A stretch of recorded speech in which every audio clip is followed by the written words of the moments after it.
ಕರಾವಳಿಯಲ್ಲಿ ತಲೆ ಎತ್ತುತ್ತಿದೆ ಬೋ ಸ್ಟ್ರಿಂಗ್ ಬ್ರಿಡ್ಜ್. ಇದು ರಾಜ್ಯದ ಮೊದಲ ಹೈಟೆಕ್ ಮೆಗಾ ಸೇತುವೆ ಆಗ್ತಾ ಇದೆ. ಮಂಗಳೂರು ತಣ್ಣೀರು ಬಾವಿಗೆ ಸಂಪರ್ಕ ಕಲ್ಪಿಸುವಂತಹ ಸೇತುವೆ ಇದು.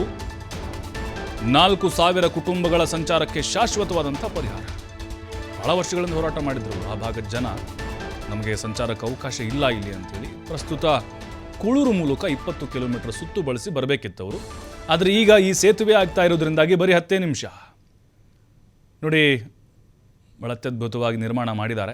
ಮಂಗಳೂರು ಮತ್ತು ತಣ್ಣೀರು ಬಾವಿ ಸಂಪರ್ಕ ಕಲ್ಪಿಸುವಂಥ ಬ್ರಿಡ್ಜ್. ದಿನೇಶ್ ಗುಂಡೂರಾವ್ ಕೂಡ ಸ್ಥಳಕ್ಕೆ ಭೇಟಿ ಕೊಟ್ಟು ಪರಿಶೀಲನೆ ಕೂಡ ಮಾಡಿದ್ದಾರೆ. ಬರೀ 10 ನಿಮಿಷಕ್ಕೆ ಹೋಗ್ಬೋದು. 20 ಕಿಲೋಮೀಟ್ರ್ ಸುತ್ತ ಬಳಸಿ ಬರ್ತಾಯಿದ್ರು.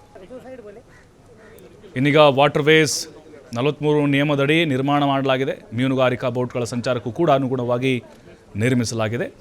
ದಶಕಗಳ ಕನಸಿನ ಹೋರಾಟ ಇದು. ಕೆಲವೇ ದಿನಗಳಲ್ಲಿ ಲೋಕಾರ್ಪಣೆ ಆಗಲಿದೆ.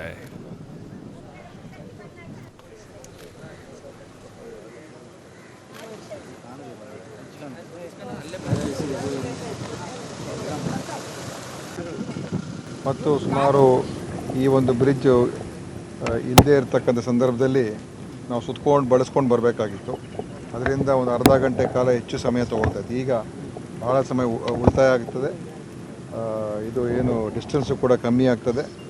ಮತ್ತು ಏನು ಇಲ್ಲಿಯ ಒಂದು ನಮ್ಮ ಒಂದು ಸಂಪರ್ಕಕ್ಕೆ ಬಹಳ ಅನುಕೂಲ ಆಗುವಂಥದ್ದು ಕೂಡ ಆಗ್ತದೆ.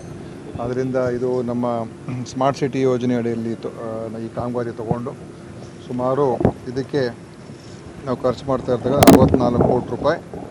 ಮತ್ತು ಇದರಲ್ಲಿ ಇಲ್ಲೇ ಪಕ್ಕದಲ್ಲಿ ಬೆಂಗ್ರೆ ಏನು ಗ್ರಾಮ ಇದೆ, ಇಲ್ಲಿ ಸುಮಾರು 4,000 ಕುಟುಂಬಗಳು ಕೂಡ ವಾಸ ಮಾಡುವಂಥ ಸ್ಥಳ ಇದೆ. ಅವ್ರಿಗೂ ಕೂಡ ಭಾಳ ಇದರಿಂದ ಪ್ರಯೋಜನ ಆಗ್ತದೆ.